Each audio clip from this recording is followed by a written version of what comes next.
Дубай – город будущего. Дубай қаласында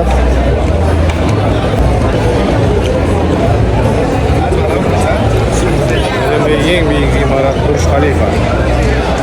Дубай қысқа уақыттың ішінде әлемге танылған, заманауи және биік ғимараттармен ерекшеленетін қала. Бұрын шөл далада орналасқан шағын мекен болса, бүгінде Дубай инженерлік мүмкіндіктері жоғары, сәулеті ерекше мегаполиске айналды. Бурдж Халифа әлемдегі ең биік ғимарат. Оның биіктігі 828 метрді құрайды. Ғимарат 163 қабаттан тұрады. Ол 2010 жылы пайдалануға берілді. Бұл ғимараттың ішінде қонақ үйлер, кеңселер, тұрғын үйлер және қаланы жоғарыдан тамашалауға арналған алаңдар орналасқан. Бурдж Халифа Дубай қаласының басты нышаны саналады. Марина 101 Дубайдағы ең биік тұрғын үйлердің бірі. Оның биіктігі 425 метр шамасында. Дубай аэропортына түскеннен кейін қалаға Starbucks'ın жанынан эскалатормен жоғарыға шығып метромен барсаңыз болады. Немесе такси, автобусмен қалаға барғыңыз келсе, жанындағы есікпен шығып бара бересіз. Ойлаш, Дубайда жүріп, өзбек кухнясын тауып аласың ғой. Че там?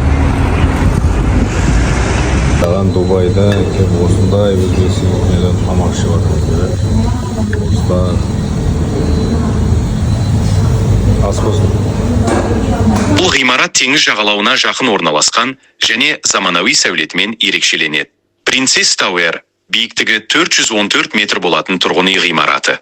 Ұзақ уақыт бойы ол әлемдегі ең биік тұрғын үй ретінде танылған. Ғимаратта элиталық пәтерлер орналасқан. Каян Тауэрдің басты ерекшелігі оның бұралған пішіні. Ғимарат өз осінен 90 градусқа бұрылған. Биіктігі 306 метр. Неліктен Дубайда биік ғимарат көп? Жерді тиімді пайдалану, туризмді дамыту, әлемге танылу, инженерлік мүмкіндіктердің жоғары болуы, инвестиция тарту. Дубай ең биік, ең үлкен, ең қымбат деген атақтарды жақсы көре. Қызықты фактілер: Дубайда 7 жұлдызды қонақ үй бар. Полициясы суперкарлармен жүреді, жасанды алдар. Бар қалада шөлдің ортасында. Әлемдік рекордтар жасалған, видеоға арналған қорытынды. Дубай бұл тек байлық емес, бұл армандар қасы, технология мен батыл идеялардың нәтижесі. Бүгінгі Дубай ертеңгі әлемнің үлгісі. Дубайға келіп, Малика докторларға көрінеді, бетін көрсету үшін. Қалай болады, бетін қандай екен қожасы деп Всего за несколько десятилетий он превратился из небольшого торгового порта в мировой центр туризма, бизнеса и современных технологий. Сегодня Дубай ассоциируется с роскошью, безопасностью, инновациями и архитектурными рекордами.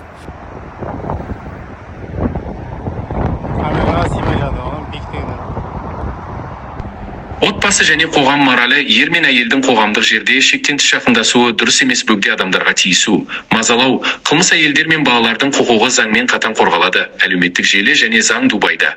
Біреуді интернетте қорлау, жалған ақпарат тарату, рұқсатсыз фото немесе видео тарату қылмыс болып саналады. Әлеуметтік желіде жазылған сөз үшін де заң алдында жауап беруге тура келеді. Қаржы және қарыз заңдары: қарызды уақытында қайтармау қылмыстық жауапкершілікке әкелуі мүмкін. Жалған чек жазу ауыр заң бұзушылық болып есептеледі. Қызықты факт: Дубайда көп адамдар заңнан емес, уәт пен жауапкершіліктен қорқады. Себебі тәртіп күнделікті өмірдің бір бөлігі. Қорытынды: Дубай заңдары қатаң болғанымен әділ және нақты. Неліктен Дубайда биік ғимарат көп? Жерді тиімді пайдалану, туризмді дамыту, әлемге танылу, инженерлік мүмкіндіктердің жоғары болуы, инвестиция тарту. Дубай ең биік, ең үлкен, ең қымбат деген атақтарды жақсы көре.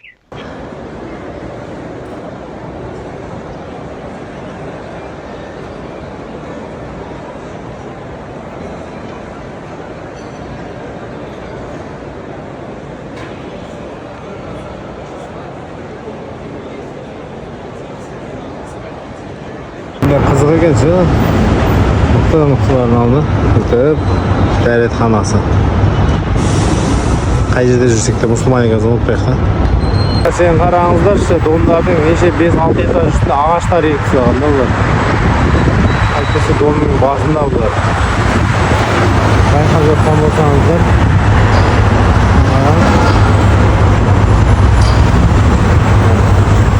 Неше этаж үстінде ағаштар.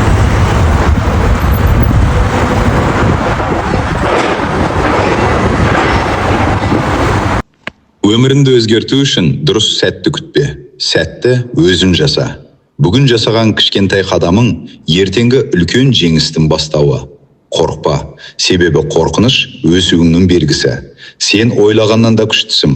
Өзгеріс ауыр, бірақ өкініш одан да ауыр.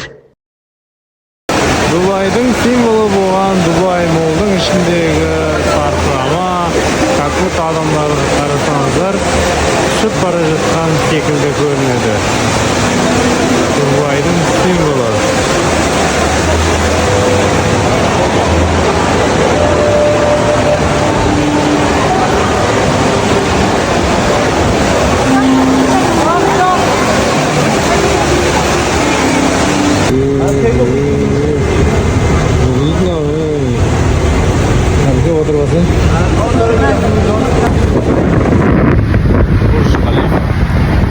Дубай қаласы жалын сәлем.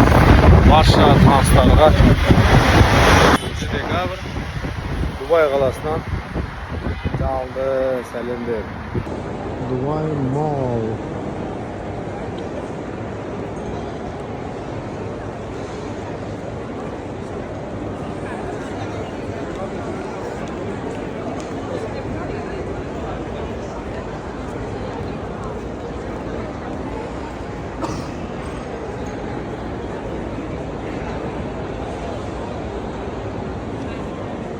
Қысқа, бірақ күшті. Баста. Қалғаны жолда үйреніледі. Бүгін сенің күнің. Үміт бар жерде мүмкіндік бар. Тоқтама, сен жақындап қалдың.